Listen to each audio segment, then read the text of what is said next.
নমস্কাৰ, মই খামনয়। শুভ বিবাহ এক সামাজিক অনুষ্ঠান। ভাল লাগে এনেবোৰ সামাজিক অনুষ্ঠান উপভোগ কৰি। আপোনালোকেও উপভোগ কৰকচোন। আমাৰ টাইফাকে জনগোষ্ঠীৰ এটি বিবাহ অনুষ্ঠানৰ কিছু অংশ। ন সপোন আশালৈ কইনাই দুখ মনেৰে ঘৰৰ পৰা বিদায় লয়। আৰু যাত্ৰাৰ পথত কইনাক থবলৈ অহা কইনা পক্ষৰ মানুহবোৰে দৰা পক্ষক কৰা সৰু সুৰা দাবীবোৰে পৰিৱেশ জীপাল ৰসাল আনন্দদায়ক আৰু আমোদজনক কৰি তোলে। চাও আহকচোন।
Bà biết này kia lên luôn à.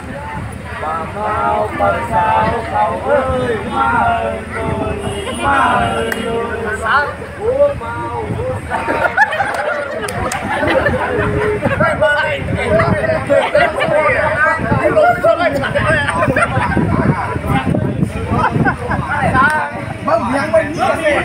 ai rồi có khả năng cứu nó của này có đâu đây là sao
cầu ơi má ơi rồi má ơi rồi sao nói miệng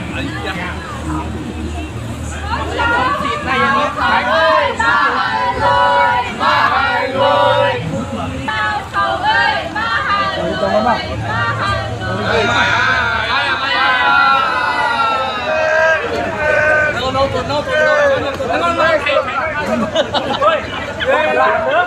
làm nước con đi không mà không làm này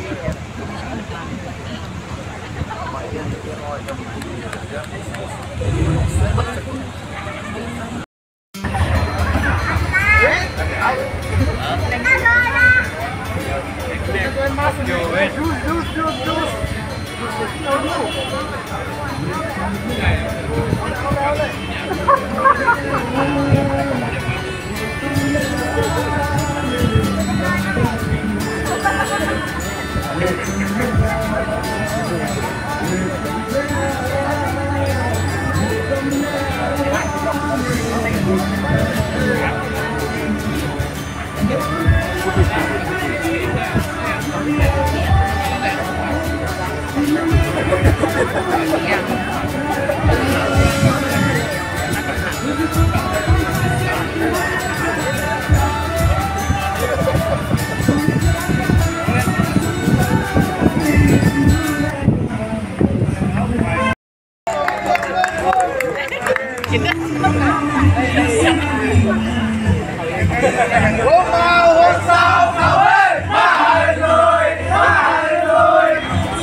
Kalau